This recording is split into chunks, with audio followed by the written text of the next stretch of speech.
जय श्री राम सभी भक्तजनों को। तो आज है रामचरितमानस का हमारा 33वां दिन। तो चलते हैं कथा की ओर। डंका बजाकर बारात चली और छोटे बड़े सभी समुदाय प्रसन्न हैं।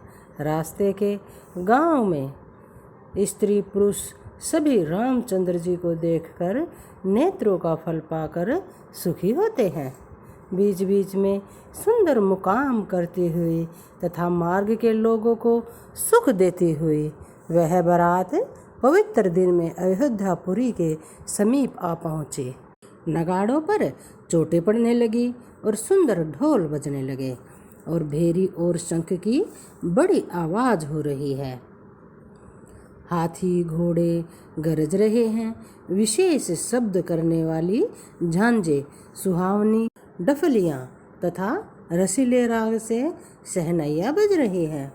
बारात को आते हुई सुनकर नगर निवासी प्रसन्न हो गए और सबके शरीरों पर पुलकावली छा गई।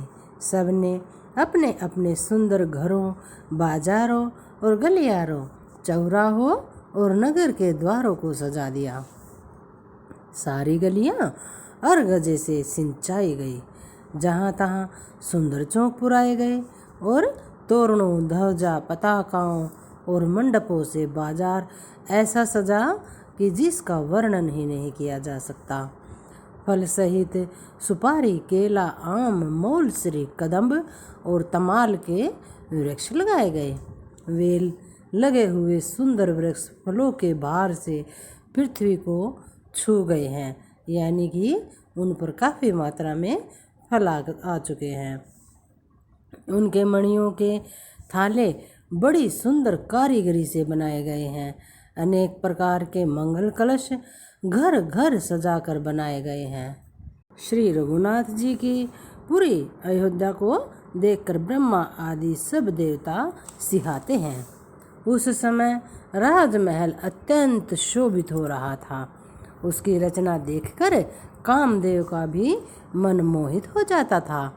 मंगल, शुकुन, मनोहरता, रिद्धि सिद्धि, सुहावनी संपत्ति और सब प्रकार के उत्साह, आनंद मानो सहज सुंदर शरीर धर धर कर दशरथ जी के घर में छा गए हैं। श्री रामचंद्र जी और सीता जी के दर्शनों के लिए भला कहिए किसे लालसा न होगी। सुहागिनी स्त्रियां झुंड की झुंड मिलकर चली, जो अपनी छवि से कामदेव की रति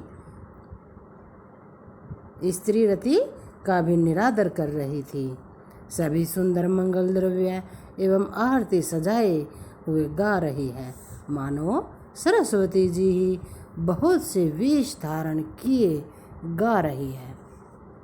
राजमहल में आनंद के मारे शोर मच रहा है। उस समय का और सुख का वर्णन ही नहीं किया जा सकता।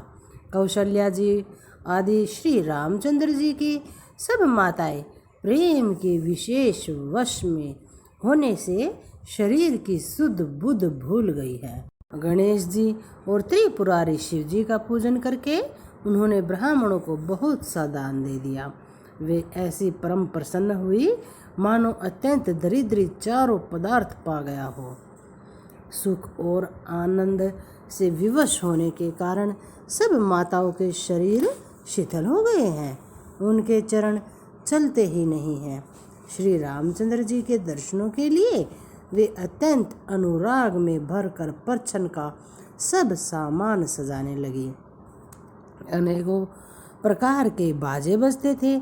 सुमित्रा जी ने आनंद पूर्वक मंगल साज सजाए और हल्दी, दूध, दही, पत्ते, फूल, पान और सुपारी आदि मंगल की मूल वस्तुएं तथा अक्षत मीन्स चावल, अखवे, घोरोचन, लावा और तुलसी की सुंदर मंजरियाँ सुशोभित है। नाना रंगों से चित्रित किए हुए सहज सुहावने सुवर्ण के कलश ऐसे मालूम होते हैं मानो कामदेव के पक्षियों ने घोंसले बनाए हों। शकुन की सुगंधित वस्तुएं बखानी नहीं जा सकती। सब रानियां संपूर्ण मंगल साज सज रही हैं। बहुत प्रकार की आरती बनाकर वे आनंदित हुई सुंदर मंगल गान कर रही हैं। सोने के थालों को मांगलिक वस्तुओं से भरकर अपने कमल के समान कोमल हाथों में लिए हुए माताएं आनंदित होकर परछन करने चली। उनके शरीर पुलकावली से छा गए हैं। धूप के धुएं से आकाश ऐसा काला हो गया है मानो सावन के बादल घुमड़ घुमड़ कर छा गए हों। देवता कल्प वृक्ष के फूलों की मालाएं बरसा रहे हैं। वे ऐसी लगती हैं मानो बगलों की पांति मन को अपनी ओर खींच रही हो। सुंदर मणियों से बने बंधनवार ऐसे मालूम होते हैं मानो इंद्रधनुष सजाए हों। अटारियों पर सुंदर और चपल स्त्रियां प्रकट होती और छिप जाती हैं, यानी कि आती जाती हैं। वे ऐसी जान पड़ती हैं मानो बिजलियां चमक रही हों। नगाड़ों की ध्वनि मानो बादलों की घोर गर्जना हो। याचक गण पपीहे, मेंढक और मोर हैं और देवता पवित्र सुगंध रूपी जल बरसा रहे हैं, जिससे खेती के समान नगर के सब स्त्री पुरुष सुखी हो रहे हैं। प्रवेश का समय जानकर गुरु वशिष्ठ जी ने आज्ञा दी। तब रघुकुलमणि महाराज दशरथ जी ने शिव जी, पार्वती जी और गणेश जी का स्मरण करके समाज सहित आनंदित होकर नगर में प्रवेश किया। शकुन हो रहे हैं। देवता दुदुम भी बजा बजा कर फूल बरसा रहे हैं। देवताओं की स्त्रियां आनंदित होकर सुंदर मंगल गीत गा गा कर नाच रही हैं। मागध, सूत, भाट और चतुर नट तीनों लोगों के उजागर सबको प्रकाश देने वाले परम प्रकाश स्वरूप श्री रामचंद्र जी का यश गा रहे हैं। जय ध्वनि तथा वेद की निर्मल श्रेष्ठ वाणी सुंदर मंगल गीत सनी हुई दसों दिशाओं में सुनाई पड़ रही है। बहुत से बाजे बजने लगे। आकाश में देवता और नगर में लोग सब प्रेम में मग्न है। बाराती ऐसे बने ठने हैं कि उनका वर्णन ही नहीं हो सकता। परम आनंदित है। सुख उनके मन में समाता नहीं है। तब अयोध्यावासियों ने राजा को जोहार मतलब कि वंदना करना, वंदना की, जोहार की। श्री रामचंद्र जी को देखते ही वे सुखी हो गए और सब मणियां और वस्त्र निछावर कर रहे हैं। नेत्रों में प्रेमाश्रुओं का जल भरा है और शरीर पुलकित है। नगर की स्त्रियां आनंदित होकर आरती गा रही हैं और सुंदर चारों कुमारों को देखकर हर्षित हो रही है। पालकियों से सुंदर पर्दे हटा हटा कर वे दुल्हनों को देखकर सुखी होती है। इस प्रकार सबको सुख देते हुए राजद्वार पर आई माताएं आनंदित होकर बहुओं सहित कुमारों का परछन कर रही हैं। वे बार बार आरती कर रही हैं। उस प्रेम और महान आनंद को कौन कह सकता है। अनेकों प्रकार के आभूषण, रत्न और वस्त्र तथा अगणित प्रकार की अन्य वस्तुएं निछावर कर रही हैं। बहुओं सहित चारों पुत्रों को देखकर माताएं परम आनंद में मग्न हो गई और सीता जी और श्री राम जी की छवि को बार बार देखकर वे जगत में अपने जीवन को सफल मानकर आनंदित हो रही हैं। सखियां सीता जी के मुख बार बार देखकर अपने पुण्यों की सराहना करते हुए गान कर रही हैं। देवता क्षण क्षण में फूल बरसाते, नाचते, गाते तथा अपनी अपनी सेवा संपूर्ण करते हैं। चारों मनोहर जोड़ियों को देखकर सरस्वती ने सारी उपमाओं को खोज डाला, पर कोई उपमा देते नहीं बनी, क्योंकि उन्हें सभी बिल्कुल तुच्छ जान पड़ी।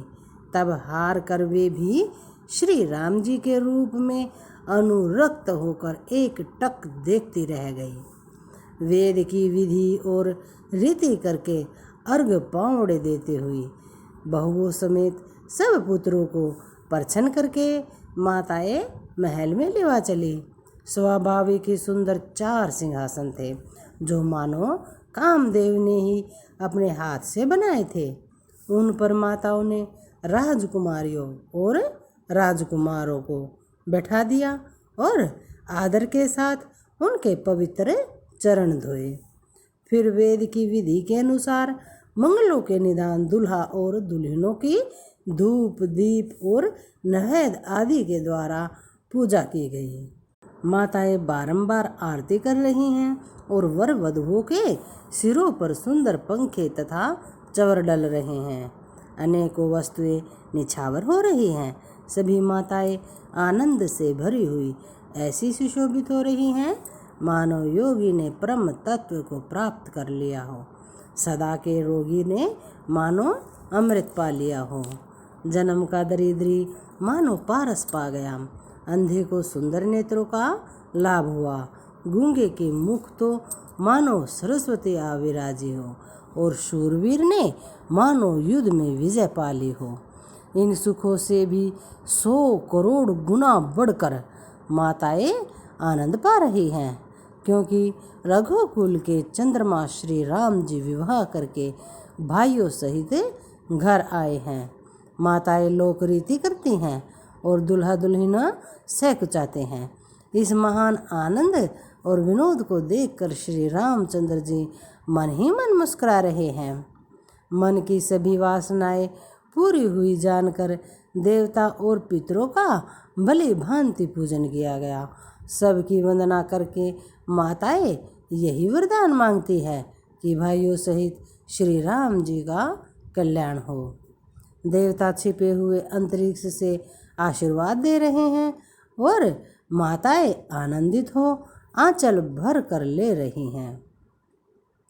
तदंतर राजा ने बरातियों को बुलवा लिया और उन्हें सवारियां, वस्त्र, मणि, रतन और आभूषण आदि दिए गए।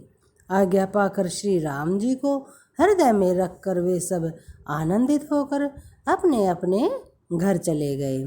नगर के समस्त स्त्री पुरुषों को राजा ने कपड़े और गहने पहना दिए। घर घर बधावे बजने लगे और याचक लोग जो जो मांगते हैं विशेष प्रसन्न होकर राजा उन्हें वही वही देते हैं। संपूर्ण सेवकों और बाजे वालों को राजा ने नाना प्रकार के दान और सम्मान से संतुष्ट किया। अब जोहार मतलब कि वंदना करके आशीष देते हैं और गण समूह की कथा गाते हैं। तब गुरु और ब्राह्मणों सहित राजा दशरथ जी ने महल में गमन किया।